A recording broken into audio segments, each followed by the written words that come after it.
can win a natty. That'd be kind of wild. I just haven't done it. USA and kind of their run back. They were more talented as a duo than Jordan and Pippen ever were.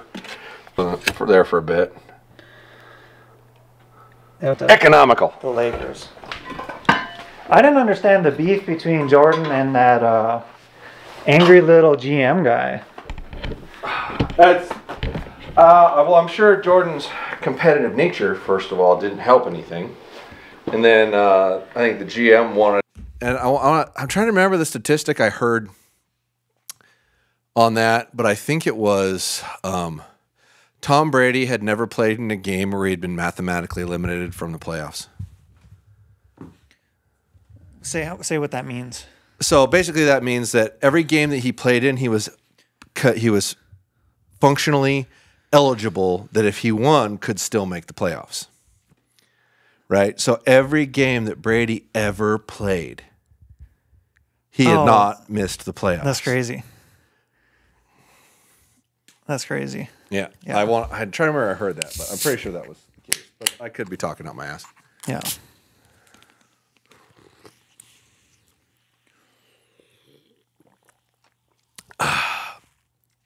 Peach sustenance. We need our guy to send us some refills, man. Right? We had to go to the competitor here. The Costco competitor. Sparkling ice competitor. Which, if I remember right, I heard was founded by a guy in Washington. Did you ever hear that? Yeah, I've heard that. Pretty sure it is. Some guys, yeah. That'll grab. You got more faith than I do. That one's not looking hot. You went with the house method. We were just talking about, as we're splitting a couple logs here, sitting next to the fire, because that's what we do at the fireside chat. We were just talking about Kobe Bryant. Were you a fan of basketball then? Yeah, I mean, I'm always a fan of sports in general, period. Yeah, you are. You actually... No matter what. Oh, dude, that's dying. You actually could be on a sports podcast. You have quite a bit of a wide vast of sports knowledge. Wide amount of worthless knowledge. Yeah. I am the amazing connoisseur of worthless knowledge. Yeah. Like a lot of what my archery stuff would probably be. Well, also you spend a certain amount of time super. Hanging around guys in the shop. I mean, you're going to talk sports, you know.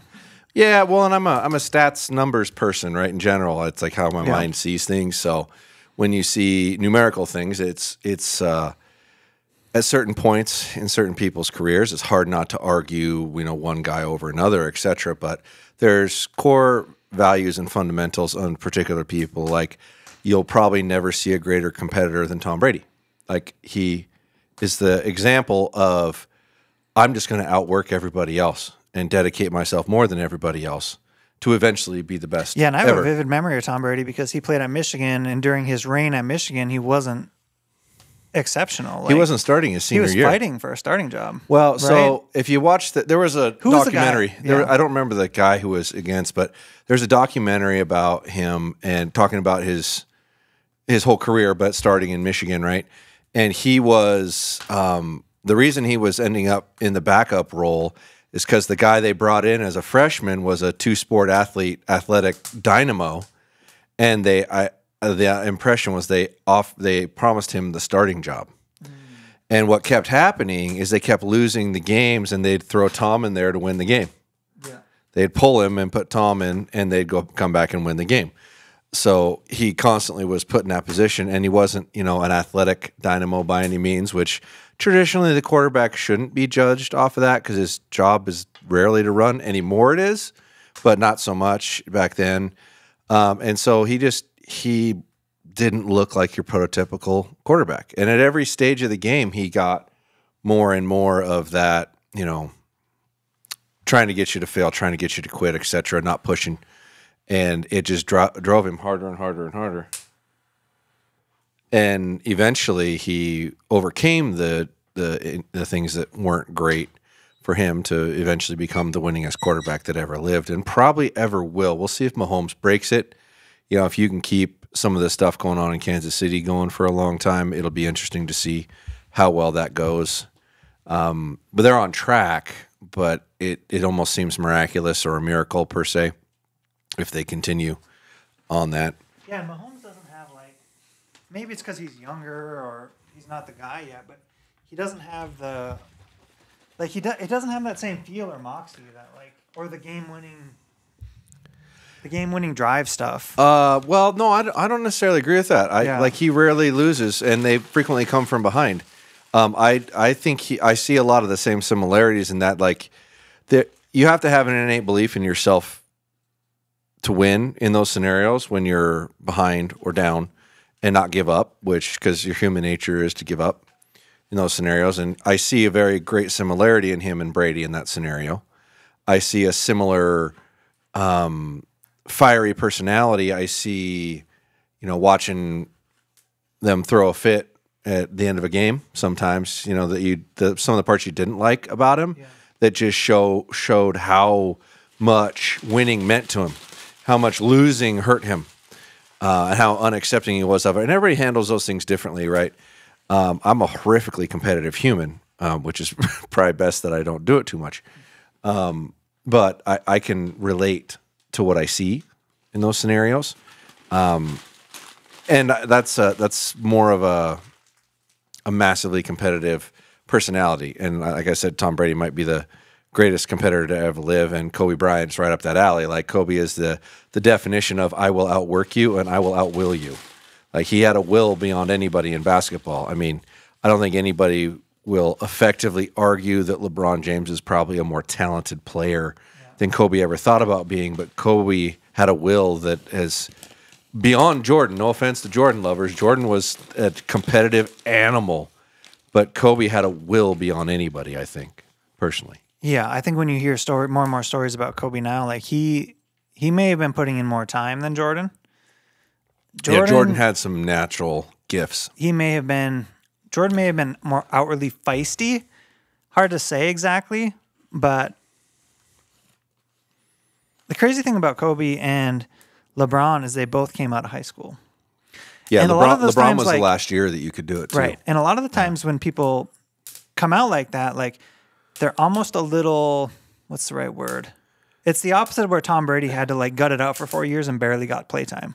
Yeah. Like, they're a little more chosen one. Yeah. It's like the title they gave LeBron at 16. Yeah. Exactly. Which, so they come out with, like, a little more, I don't know what's the right word for that. They expect themselves to do well.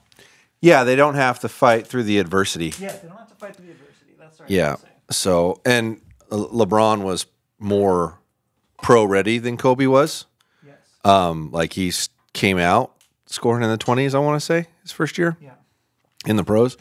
Which, mind you, I didn't watch any of this stuff like a hawk. Basketball was always like, oh, it's the playoffs. Maybe I should start paying attention. Yeah. Kind of thing, because there were so many games. I did watch football really religiously. I loved watching football when I was younger, and then around when my father passed away, I started to realize what a waste of time it was, so I just didn't watch it religiously, and about the only time I really typically sit down and watch it anymore is usually with my cousin. Yeah. And we'll watch a Seahawks game Well, I or see it something. now as, like... And we're usually working on a razor or something in the shop in the background while it's on, kind of thing. Yeah. It's like a good social time, right? You can hang out, barbecue stuff, hang out with family. But, man, if you're just sitting down watching a game and not doing much else, like, God, there's a lot of things you could replace that with. Yeah. And I used to do that a lot. I really did. Jordan was probably the most competitive person ever. Like, he wanted to compete at everything, and like, he'd go out and gamble all night and then come back and play the next game. It's crazy. Like, just ridiculously addictive personality. Well, in that, is it The Last Dance on Netflix? Yeah. There's a clip of him, like, gambling, throwing dice with the security guys or whatever. Yeah. Or they talk about that. He's like in the locker room with the security guys betting him $20 on throwing dice or whatever. He just wanted to win.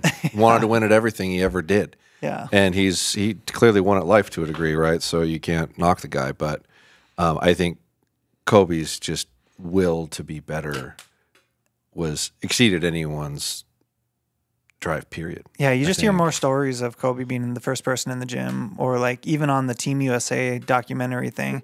I forget the name of that, but I think it's on Netflix, where Kobe and the guys, it kind of details their story for Team USA coming back to the gold. Yeah, it was the Redeem team. Yeah, when they lost. And they weren't really taking it super seriously. Yeah, they weren't taking it super seriously. Like, there was a time when USA had all the talent, like in the 90s, Jordan era, and they just roll everybody. Well, before that, if you remember it, they didn't let pros in, or the U.S. didn't put pros in the Olympics. Yeah, it was amateurs. But the Europeans were. Yep. And so they finally said, screw it, we're going to let the pros play. And it was embarrassing. Like they'd say at the beginning of the broadcasts on it, because all that was on TV back then and you only had a couple of channels. They'd say, well, we're going to leave this on here while it stays competitive, and then we're going to turn it off. Because they were winning by 40, 50, 60 points. Like, it was ridiculous. Horrifically competitive or lopsided. And it took, I think, 12 years or 16 years or something like that before that kind of faded. And it was always like, well, this is just so easy. And the European game finally started catching up to the pro game. To where it's actually relatively competitive, and still to this day it's pretty competitive because there's similar styles. There's things that came from the European game into the American game that got incorporated. So it's similar play. It's still different, but it's similar. You know? The eerie thing about that is that came out after Kobe's passing, I believe, and it had Kobe interview stuff in it. Yeah, I think so. So it when I was watching it, it just felt it felt strange. It's weird. It's weird to see that. It's weird to see. Kobe's passing was so shocking and abrupt. Yeah, I still haven't seen footage of my dad and anything because he didn't film a lot of stuff. So I imagine that's going to feel really eerie when I see that, just because they're gone and yet they're there and they're moving and doing stuff. It would be. So, and the first time I saw something with Kobe in it after that was like, oh God. Yeah. Yeah. I distinctly remember from that story, though, it was good. It was definitely worth watching. But two, the Pau Gasol thing, where he talks about setting the tone for the game, and he's like, hey, set a pick, or I'm going to run through a pick, or I'm going to send a message early. And at that time, Kobe and Pau Gasol were teammates and very close friends on the Lakers. Yeah. Yeah. Yeah. Well, I can't remember if they had won a ring yet together. I think they had, and then they played again. Yeah. And he's like, what did he say? He said, throw me the ball around the end, and I'm going to go right through his fucking chest. Yeah. And he did. He laid him out cold.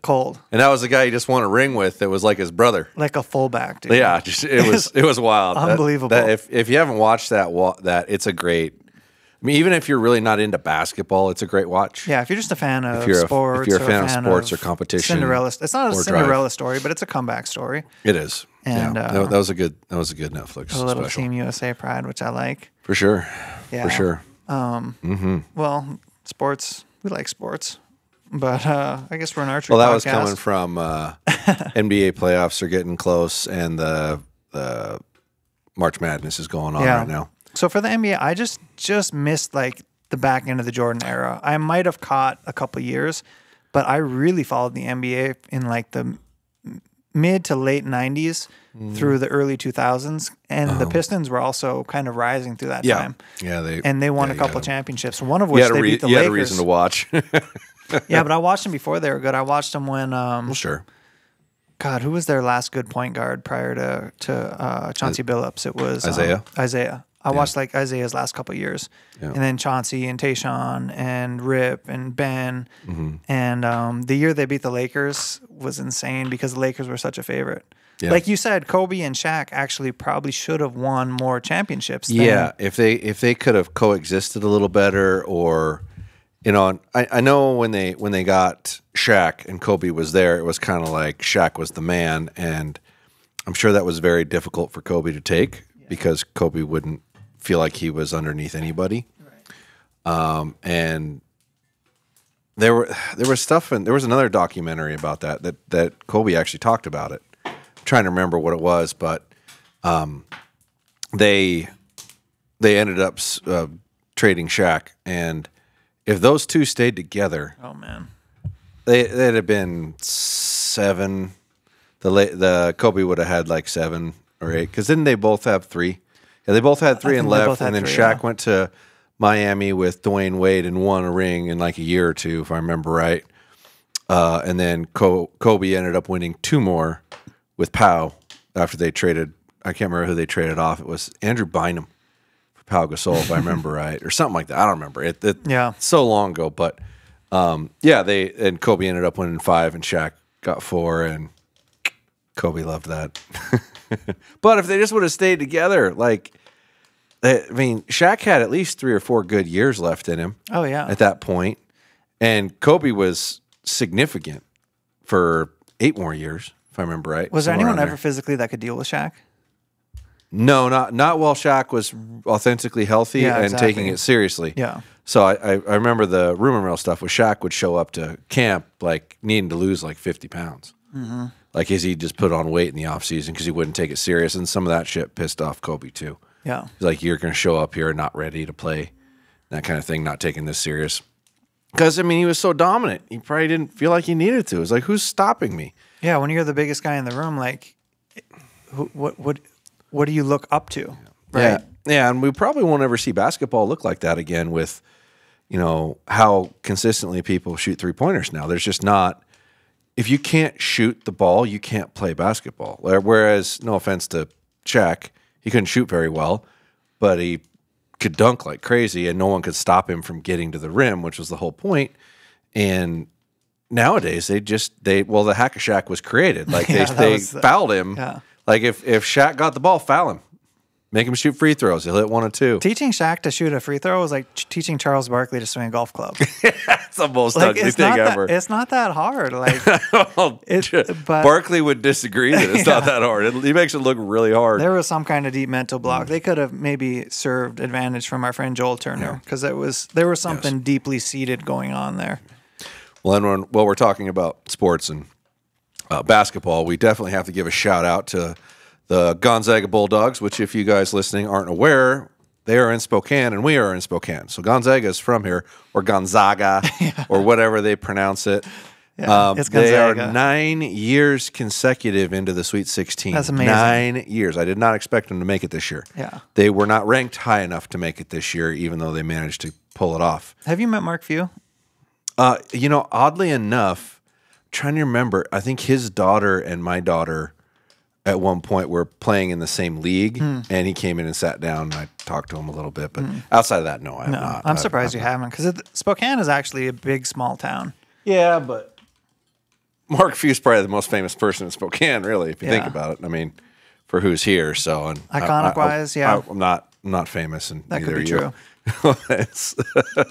He's kind of a little bit too big of a deal. Now the original AD, Mike Roth, comes in the shop. Yeah. A lot. That's why I figured you would have met Yeah, Mark Few. he'll give me tickets once or twice a year. Yeah. But yeah, he was through the beginning, like for when they first went to the NCAA tournament and did well. He was the AD all the way up until a year ago. He retired. So now he just shoots bows and has a good old time and enjoys his retired life. Yeah. But yeah, no, I've not met Few, and nor would I feel worthy No. enough. I don't think. Yeah. But he seems like a good guy. The little bit I've talked to him like once, but he wouldn't know me from Adam. So yeah, but we want to make sure we got that shout out there, because I mean, how many I wish I looked this up ahead of time. I don't know if a program's done that. Yeah, and that school is not big. No, It's it's like a private Catholic school. Yeah. Now, granted, it's grown. Yeah. Largely due to the basketball program and its popularity, because for one reason or another, when you have a successful sports team, more people want to go to your school. Yeah, it does a lot. I really don't know why, because it's supposed to be for education. Well, but it adds to the college experience. You know, if you're 18 years old, you want to go have fun. Yeah, whatever. I mean, I ironically, the first place I lived when I moved out of my parents' home was like 6 blocks from Gonzaga, just outside of where at that time you would say would be the college rental places. I was in an apartment off Indiana, which is like 6 blocks off of Division, and 6 blocks or 8 blocks north of the campus of Gonzaga. And the campus has expanded so much, and the housing of that has expanded so much that it goes way beyond where I used to live when I was 18 years old. Yeah, it's drastic. Like, I don't know how many people go to Gonzaga now, but I know it's got to be 2 to 3 times what it was then, and they've built up so many things around it now. But they're still basically a basketball school. I mean, they have a baseball team, but I don't even think they have a football program. No. Yeah, which is a bummer. But yeah, they're 9. God, I wish we had a young Jamie. Has any program ever gone to the Sweet 16 9 times in a row? Yeah, I mean, you'd have to ask questions like, is it Duke, North Carolina, maybe UCLA back in the day? I don't know. I mean, you can hit Google real quick. I'm gonna try. You talk. Give me some fill. Let me see if I can look this up because it's. Yeah. If I don't look it up now, it's gonna bug me the rest of this conversation. The reason I've always wanted to meet Mark is because he's into fly fishing. I've heard that. Yeah. And I got to get back into fly fishing. I did it so hard for a couple years, and then I just kind of shifted into hunting, and I just haven't circled back into it. And there's something about spending time on a river that I think is just time on water. I think it doesn't necessarily have to be on a river, but I think there's something to it that's like very peaceful, very, very fun. What's this? It's a good reason to spend some time I found outdoors. an article. Yeah. Who has the most consecutive Sweet 16 appearances? There you go. I'm going to skim real quick, guys. Sorry. Keep talking. Say something interesting. Yeah, my first acquaintance in Spokane was the Gonzaga assistant rowing coach. Well, the run of Gonzaga over the past 7 years is quite impressive. Gonzaga, shy of the record. Yeah. North Carolina Tar Heels set the mark for most consecutive. What do they have? How many Sweet 16s? 85 to 93. So that's 8 years. 8. So I think they're saying it was 7. I could have sworn I saw on TV saying it was 9. So they're saying 7 here. Could have been. Depends on when that article came out too, right? Well, this looks current. In 2022, the Gonzaga Bulldogs were able to do just that, making 7 sweet. So this is 2023, so they're 8. Or is it 2024? So they're 9. Definitely one of the hardest. So this is an old article. Yeah. Hang on. So they might have actually just done it. Tar Heels, Blue Devils from 98 to 2006. The way things have gone in Gonzaga, it feels like it's safe to say they might challenge UNC for the all-time record. So, yeah, this is an older one. So, yeah, I think they are. I think the record was 8. Yeah. And it's been broken. Somebody can confirm that. Yeah. But it is really hard Comment to get down below for the local fan. It is really hard to get Gonzaga tickets. Those are some of the hardest tickets to come across. Mm-hmm.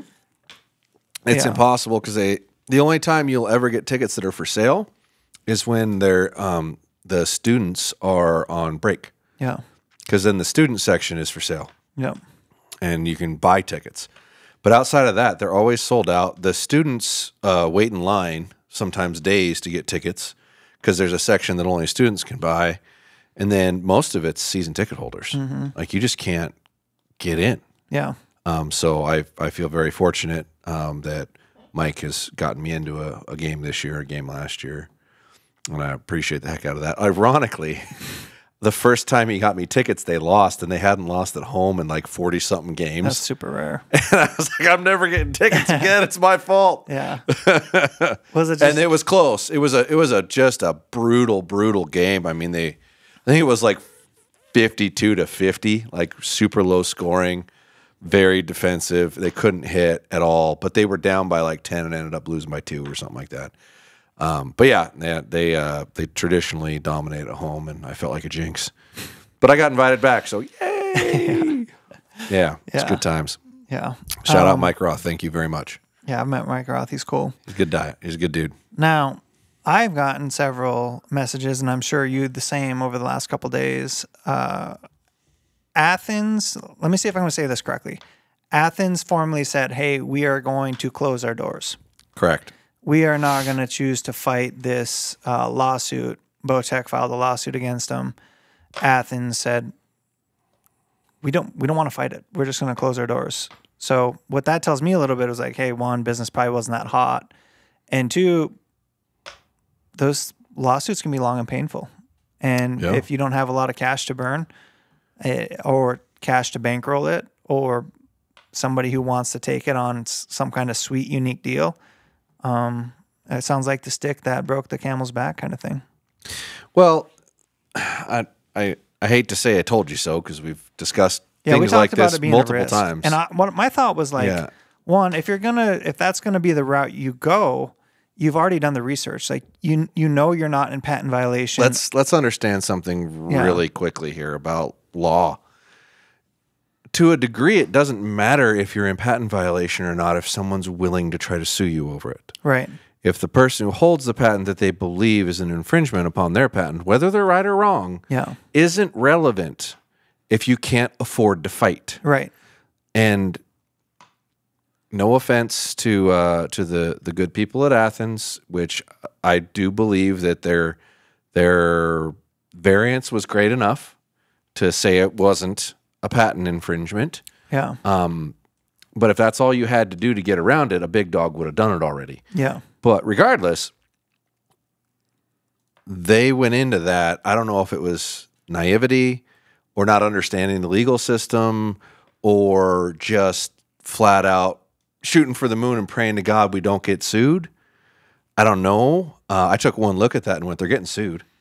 Like, there's no way they're not, because it's way too much like Bowtech. Whether it's, I mean, it's clearly more than 10% difference or whatever. Which we don't need to debate the actual side of the patent, because that's not for you or I to decipher. But when you launch that product, I would have thought they had to have known that there's a lawsuit coming, they're willing to fight it, or whatever. They're willing to die on that sword because, like you said, it's close enough. It has to be coming. You can't be. I mean, it would have been like a snowball's chance in heck that it wasn't coming. You know, let's say for funsies or something, Obsession had something unique to them, and you made something similar to them. Yeah, that's something you might get away with, because how much money does Obsession want to spend trying to sue you?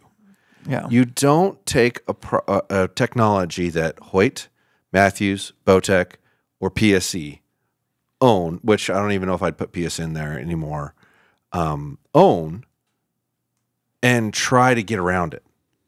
And the reason for that is because they have deep pockets. They will fight you. Absolutely. Even if the validity isn't there, they're still going to fight you, and you have to be able to afford to fight it. Mm-hmm. So unfortunately, they made that decision, went down that path, and that's authentically what I thought was going to happen. I mean, I wasn't as verbal about it. We talked about it on the podcast. I know, but I wasn't like privately. I was like, I'm just counting the days. Yeah. Like till the lawsuit came. Well, yes, but I also didn't believe they're not a big company. You don't see like their bows running all over the place, and if you don't see their bows running all over the place, then they don't have a lot of money. Right? So if you don't have a lot of money, you're not going to go into a legal battle with a company like Bowtech, who has a lot of money, and do okay.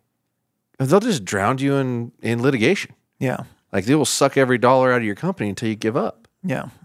Right? And it's not a technology, and I want to say, I did say this on the podcast before, it's not a technology they were willing to license. So it's not like you're going to come out with this thing and then come to an agreement. Mm-hmm. They're not willing to license it. The other companies tried to license it. They wouldn't license it to them. Mm-hmm. So somebody with deeper pockets, they're still going to say no to. They're not going to say yes to a smaller company. So it was I don't know. And I don't know what their legal agreement was, because clearly it's not like they got served papers the day they sent out that email. Right. Like, they knew they were closing their doors, and they said nothing about it. So either their legal agreement said they couldn't say anything about it, or they were allowed to sell whatever they had left in their building or close to it, and then close their doors or whatever it was. And I mean, personally, I was a little perturbed, because there's been several, or at least a couple of YouTube videos I've seen people talking about it that are relating it back to the dealers get screwed, is what it really boils down to. And I have 12 of their bows. Yeah, that's what I was going to ask you. If you're a small shop or whatever, they're one of your main accounts, you have 10 or 15 bows on the wall. What's the play? Is it just to liquidate? You don't have a choice. You're not going to be able to service them. So if something goes wrong or something breaks, the customer who buys it screwed. So the warranty that you would traditionally go along with the bow is gone. Mm-hmm. But what I was not finished saying is, they sold me a bow 2 days before they did that. Oh. And yeah. So part of me, where I try to be fair to everybody, and I try not to be a little bitter or hostile. Yeah. That's taking advantage of the dealer beyond the point, right? Like, that's just out for yourself. because there's no way they didn't know that's what they were doing. And and they were trying. They sent me a bow to test, and I hadn't sent it back yet, and they were harping on me. You need to send it back. You need to send it back now. Now I understand why they were in such a hurry, because I'm sure they had a limited amount of time to sell it.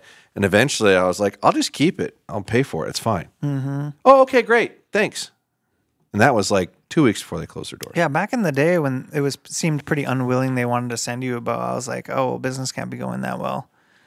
Because if you can't afford to send somebody who does reviews and at a high clip a bow, you either don't want to grow or you don't see the value in it, which would kind of be foolish, because I think there's a pretty big value in that. Yeah. You know? But yeah, either way, I mean, it's always sad. But what do you do? I mean, such is the life of. What do? You don't. A business is like its own organism. Like you don't try to get around a big company's patent. It also lives and dies. Yeah. That's and you know the thing. But it's not even that. It's being close to it though. Huh? It's just it's being in that proximity of it. You know, because. I mean, I talked to a guy who's in patents, and he didn't think they were in violation, but that doesn't matter. No, yeah, but that's not the point. It's so even though it's you have to be willing to fight the fight if that's the route you're going to take. Yeah, and if it's technically not a violation, which I understand that, the person who owns that patent is going to feel like it is, because it operates the exact same way. Mm-hmm. It was very, very, very similar. Yeah, and I would expect, like, if you. Let's Bowtech's been taking a beating for a while. If that was a Matthews technology and they tried to skirt it by that percentage, Matthews would have sued the pants off them. Yeah. Quickly. Like, it wouldn't have made it that long. Mm-hmm. Hoyt, same thing. If they had some kind of technology that Athens chose to try to skirt their way around, and whether you want to, it was 10% different or not, because I believe that's the stickling ratio between a patent and getting around a patent. Whatever you make has to be at least 10% different, right? To stand up in court. They're still going to sue you. Like, it's coming no matter what you do. And I can't believe for a second that they didn't know that. Like, they had to know that. Like, when you came to market with that, like, if little old me, like, immediately goes, they're getting sued. Like, guaranteed they're getting sued. Yeah. Right. And kind of understanding what that legal process looks like, because bow manufacturers have sued each other for almost as long as I can remember. Like, it is not uncommon. How much it gets in the eye of the public, however, is a little different. Like, the fact that Bowtech was suing Athens, there's probably 30 people on the planet that knew that until it actually happened. Until they closed their doors, right? So it's something that's very commonplace in the industry. I know if you look back, I think it was 1999 or 98. Might have been 99. PSC made a bow called the Durango. Oh, the Durango. And it was do you remember the name MQ1 from Matthews? No. Okay, so MQ1 from Matthews was the straight line cam system. And it was their first more equal concentric single cam system. So it looked different than what most things were made. And it was easily the most popular bow at that time. And it started really shifting sales more towards Matthews. Matthews was growing. They started in 92, kind of gained popularity a decent amount. Like, I would say a decent market share by like 95. And then by 98, they were really pushing hard into a significant player in the game, if not the biggest player in the game. What was the model of the bow that was popular in like the late 90s for Matthews? MQ1 was 1997 or 98. MQ1. They always had a new bow every year, right? You know, they all the bow manufacturers did that, but theirs I remember was the wooden more handles on them, the solo cams. Yeah, they made wooden handles since 92 all the way up until, honestly, till they went to like a 2-cam instead of the 1-cam. You were still seeing that. The chill bows had rubber grips on them. But yeah, there was, anyway, we're getting me off track here. PSC made a direct knockoff of that bow. Like, it was blatant. The most blatant thing I've ever seen. Like, Tim, you could take the parts from one and put them on the other. Oh, nice. Like, I could take a PSC limb pocket, a Matthews limb, a Matthews riser, and a PSC cam and build that bow. Dang. No questions asked. All the same crap. And I I know that there was a lawsuit on that, but it wasn't really talked about. But that bow ended up being redone. Disappearing? No, they still made a Durango, but it didn't look anything like theirs. Like the cuts in the riser were the same. The forgings were the same. I mean, it was the same bow. It was as blatant as you've ever seen. But that might have had something to do, because at that time, Shepley still owned PSE, and they were very strong. They were the #1 bow company, I think, if I remember right, in the late 90s. But they were dying off because they were kind of refusing to adopt single cam, where single cam was getting largely adopted. And so that was kind of like the old juggernaut versus the new juggernaut, right? And they're like, well, Changing fine, we'll of the just tides, copy yeah. you, right? Because PSE had so many patents that I think Matthews was someone infringing on. And so they came to some kind of an agreement about it, and PSE changed the bow. But I think that was okay, we're sitting down talking about this. Here's what we're doing. But I don't know for sure there. I just know that they came out with that bow, and then all of a sudden the riser looked very different. The parts looked very different later. But it was a blatant knockoff. And it was that was a lawsuit. Matthews sued Bowtech over a long period of time. I'm trying to remember what other ones there are, but there's been several. I mean, this is not an uncommon thing. It just traditionally doesn't. I don't remember a time when a small bow company went after a big bow company's technology. It doesn't usually happen. Now, if a smaller bow company comes out with a cool idea and a big bow company knocks it off, yeah, that happens. Usually they've got a patent, and usually they're just paying to license it because they've got the money. And a lot of the patents get violated, and the bow companies don't sue. They make a phone call, say, hey, because if you've been around the block long enough in this, and you both have money, you're just going to give it all to the lawyers, and no one's going to get anything out of it. So it's like, hey, look, you're infringing on this, this, this, this. We would like to be able to use this and this and this. Can we come to an agreement here? Sit down and talk about it, have our attorneys talk about it, something, but not go to court over it, because it's not worth it financially. And then some just blatantly do it and then end up in legal battles that eventually are public knowledge. Well, it's like when your neighbor's having a party next door, and it's too loud, it's too late, and it's like you're going to call them, right? You're not going to call the cops. Well, it's simpler, There's been you're going to go talk belly to belly. If Athens really believed that, right? That truly believed we're going to be fine. Yeah. Then call them before you release the product. Sure. Yeah. There's a particular thing that I've wanted to make for a while now that I am concerned the person that holds a patent on it is going to feel like it's an infringement. And rather than just launch the product, because I know it's not an infringement, I know it's not for a fact, but rather than just launch the product, I'm just going to call them, say, look, I don't want to be a dick here, but this is kind of something that I want to make. I don't think it infringes on your patent at all, but I'm curious what you think. And just be frank. Like, you just saved yourself a whole lot of grief. I guarantee you Athens calls Bowtech and says, hey, this is what we're going to make. Our patent attorney assures us that we are not in any violation of yours. And I guarantee they say, well, we're going to sue the pants off you. And you're going to lose everything.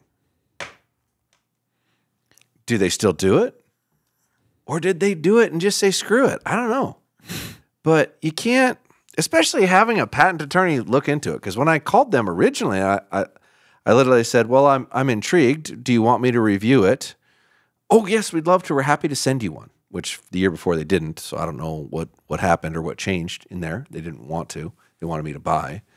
And then so the next thing out of my mouth is, so how are you getting around the patent? Because this looks like it works exactly the same way. Mm-hmm. There, we have been assured by our patent attorney this is not a patent violation. We are absolutely around it. Ours goes through the limb. Theirs goes behind the limb. This is not a patent infringement. I was like, okay. Alrighty, sounds then. good. Alrighty then. Yeah, I mean, it's just, yeah. Yeah. If you paid a patent attorney to do that, wouldn't the patent attorney know that it's not really going to matter because they're still going to sue the pants off you because it's close enough? Right? I mean, I mean, and I said it. I think I said it a month ago when we were talking about it. Oh, Just before this happened. No. I've said it. I've related to this multiple times in our you pods, mentioned right? a handful of times. But yeah. the last time I mentioned it, I said if it was that easy, somebody else would have already done it. Yes. That's the biggest part.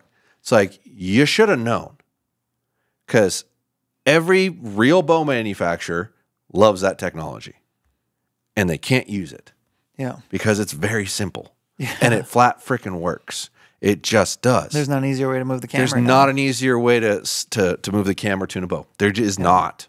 It is super, super simple, which is what intrigued me when they came out with it. And I was like, yeah, I'll carry them because that works. Yeah. It flat works. That is simply the reason that I have a Bowtech right now. Yeah. Because of that technology. Because I wanted to be able to tune my bow without the easiest way possible. Yeah, you can still do it with a press. You can do it with shims, and for a person who's better at it, it's less of a big deal. But I just wanted to be able to do it easily. So that was the differentiator. Yeah, and if it's really that easy to get around it, Matthews didn't do it, Hoyt didn't do it, PSE didn't do it, Elite didn't do it. They do it in a different way, but it was already. I'm trying to remember who came out with who's first. I know PSE originally came out with the limb pocket pivoting technology before Elite put something like that in their pocket system. And I'd have to go back and look on who actually launched that type of thing, with whether the Reckoning came out from Bowtech before Elite's first limb pocket moving system. I'm pretty sure it did. So those systems are moving at the limb pocket, and they don't move it as much, right? Yeah. So instead of so you got your cam, your limb system here, it actually literally moves the pocket that way or moves the pocket that way, right? And it's more a fine tuning thing. Yeah. It will move it a lot, but I would not use that if you have a big tear. I'd move your shims in your cam, get it closer to where it's close to a hole, and then move that a little bit. Fine tune, yeah. Right. It's not intended to be a massive. It's intended to be a minor. Whereas Bowtech is intended to be complete. It's like you move the cam, period. Which anybody who understands how to tune a bow knows that's the best thing to do functionally to make it work the best. Yeah, you keep everything else square and you move the cam left to right till you get a hole. I fixed about a 2-inch tear going to my light arrows on the Bowtech by moving the cams. I was able to move them far enough that I squared up that tear. Yeah, you can It's a change pretty it big a lot. tear. That's the biggest tear I can remember seeing in recent years. And is that from a skinny arrow or because it's a maybe underspined could arrow? be I would see a left to right change is always spine. Yeah. So did you change your V bars or your weights or anything too when you did it? So okay, if you didn't do that, I would say it's a very big spine difference. Yeah, it's from 250 to 400, right? Yeah, it's drastic. Yeah. But that just goes to show you can tune between a 250 spine arrow and a 400 spine arrow with the same bow just by moving the cams and not changing anything else. That's drastic. That's awesome. That's freaking crazy. It is. Yeah. You couldn't do that with most bows. Yeah. Whether it's ideal or right or not is a whole nother question entirely, but that feature is awesome. Yeah. It just is. And I've said it lots of times. I wish that was on every bow. I really do. But it's part of what makes Bowtech unique in their own right. And I don't think I really got to touch on this yet, but seeing the hate, I watched a couple of videos because I knew we were going to talk about this. Seeing the hate for Bowtech in there. Just like, dude, why are you hating Bowtech? Athens was clearly trying to knock off their tech. Anybody with any sense in their brain can see that. Yeah, it's 10% different, but they're still trying to take an idea that wasn't theirs and make it theirs, right? Why are you mad at Bowtech for doing what anybody with any sense would have done? Matthews would have done it. Hoyt would have done it. PSE would have done it. Elite would have done it. Prime would have done it. Capitalism playing out. Any of them would have done it. Yeah. If they did that to anybody else's tech, they'd have sued them. Yeah. It wouldn't have mattered. Wouldn't have mattered who it was. It just happens to be Bowtech. And because of the Tim and Kyle thing, there's still a lot of sour bitches out there. That's what it is. They're still sour and bitter about the way that went down. And I even saw that in some comments that I was reading on a video. And I was I like, haven't hey, seen what the internet response is to the situation. there's after, doing what they did to Tim and Kyle, they're terrible, blah, blah, blah. I was like, well, Tim and Kyle signed contracts that they were able to terminate. So if you want to be upset about that, you probably ought to have Tim and Kyle have somebody else review their contracts. Because there's no way they could have just done that unless it was written in there. Yeah. Because once again, lawsuit, right? No lawsuits. Their contracts were just terminated without cause, even though they had a certain period of time. Yeah. No different than, your favorite, part where you're not gonna win favorite football player getting cut. Yeah. It's in the contract. The part where you're not going to win any hearts, though, is an archer isn't going to make as much money as a football player. They have a lot less resources to have people look at those kind of things, right? So it is a bit of a David versus Goliath in that situation. Okay, big company, fine. small guy. But Fine, so you're not going to win fine. hearts there. But I do understand that it takes two to tango, right? Yeah. Like if those contracts are written up a particular way and Tim or Kyle wanted the ability to terminate the contract and leave at a moment's notice, they would have to request to have that written into the contract. Yeah. And the other person would have to agree to it. Part of what they agreed to, which neither of them, to my understanding, are getting paid nearly as much as they were. So, and you can look at that however you want, is, maybe they swung for the fences and went big. And if this doesn't financially pay it for itself, we're going to probably cut it short. And if it does, we've got them where we want them and we're willing to give that. So if you think that a contract is ever going to be written by the person providing the contract to not benefit the person providing the contract, you're a little foolish. Right. And that's your responsibility to review those documents and agree to them. It is. And what you're seeing fit. And if you didn't like whatever was in there that allowed them to be able to terminate that, you probably should have requested that not be in there, or I'm not signing it. Yeah. Those things on the front end are very important. I have a close family member who's dealing with just a similar situation right now because they didn't have all the house signing documents lined up properly on like a land contract, and it's just ended up being kind of a mess for them because they didn't do the diligence on the front end. So the diligence on the front end is very important. Yeah. It's very important. And that's why we need lawyers. Yeah. Because we have lawyers. If lawyers didn't exist, you probably wouldn't need any. Yeah. But there's the good and the bad in those scenarios, right? And they're always going to be written to benefit the person writing it. And then it's your responsibility to review it and agree with it or not agree with it or request changes. Mm-hmm. So, but yeah, I mean, this.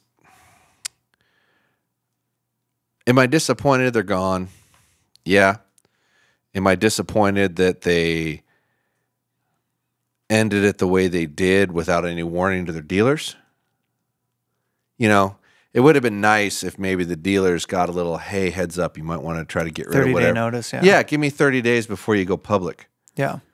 So maybe I can try to offload some of what you offloaded on me because it's not going to be. That was my knee-jerk reaction was how did the dealers feel in this situation? Because, I don't talk to a dozen dealers and I don't talk to a dozen small shop owners. Like, how do those guys and gals feel like? Because, and it's probably not that good, right? They probably learned publicly that these things are no longer backed by a company. Well, and the reality of this is small companies are always risky. And there's usually a reason I don't typically let them in for at least 5 years. I've been burned multiple times by letting this small company come in and try to give them a chance. And then they go out of business. They run into a legal issue. So they just start another company and, we can't make any of those parts anymore and blah, blah, blah. The Kevin Struther was one that ended up having 4 different bow companies along the way before he just doesn't have bow companies anymore, which he was one of the original people who started Elite, worked for Bowtech for quite a long time. And then he went in, I think he had 3 or 4 different brands that he was trying to actually have as his bow company before he just kind of gave up and designs cams for other companies now. And along the way, tried to be supportive. Elite eventually got bought by the Outdoor Group and turned into something way better. But most of the companies that he started went, under. Sideways, yeah. Or they just started a new company that's another good example of somebody who probably wasn't paying attention to patents or paying for them and just blindly just making stuff anyway. it happens. And I guess I probably should have known better than to bring in their product and give them a real chance, especially knowing how these things usually go. But I don't know. I probably shouldn't have done it. But regardless, there's several people out there that are probably still kind of stung with it and burned with it. And it is what it is. There's no way around it. But the last person that I'm mad at in this scenario was Bowtech. I'm not mad at them. That they felt that was a patent infringement. And yeah, you had a patent attorney look at it that felt that it was enough around it, but it was close. Well, yeah. And whether they would have won it if they fought it or not, it's hard to say. Who knows? But the way I believe it was probably put to them, if I had to guess, which I do not know, and I have not talked to anybody, and I'm not divulging any information. But my guess is Bowtech probably called him and said, "Here, we're suing the pants off you. Here's a big legal suit. We're going after damages of this dollar amount, etc." And they probably said, "Here's your choices. You can stop building right now, and you have 30 days to get rid of everything you've made.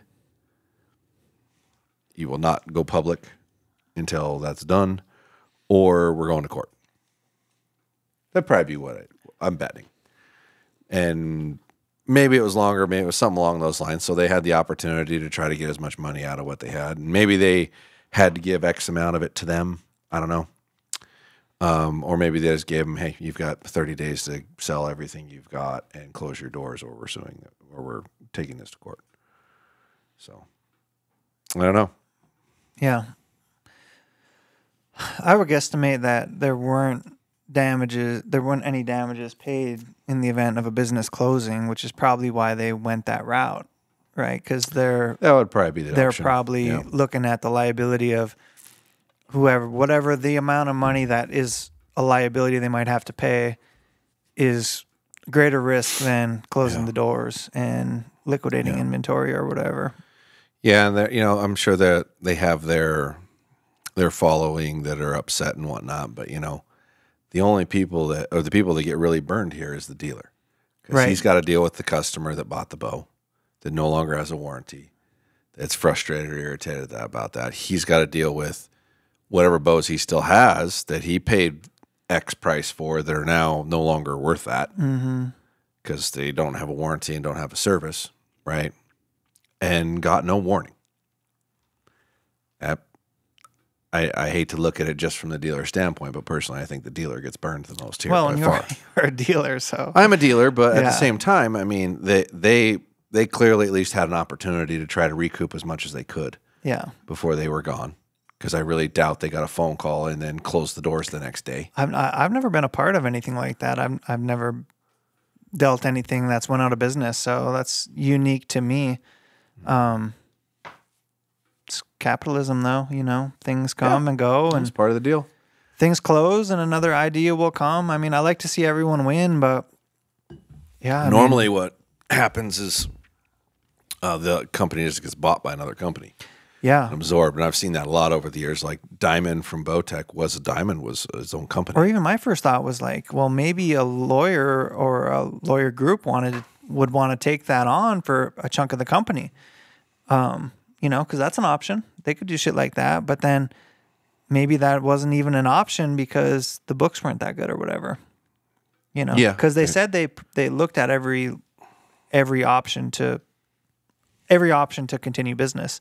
And that would certainly be one of them, is like, hey, if we can't afford a lawsuit, lawyers will be very creative in their agreements. It's one of the reasons they can make a lot of money. If they see a strong case and they can defer their legal fees until later, they could make a lot of equity. That could be worth a lot of money later. So either the company didn't have enough value in it to be worth, Yes. or the lawyers looked at it and didn't feel they had a leg to stand on. Both of those things. Neither is, both of them tell the story, right? Right. Both of those options. 100%. So it's unfortunate, and it's it's sad and all those things, but it happens.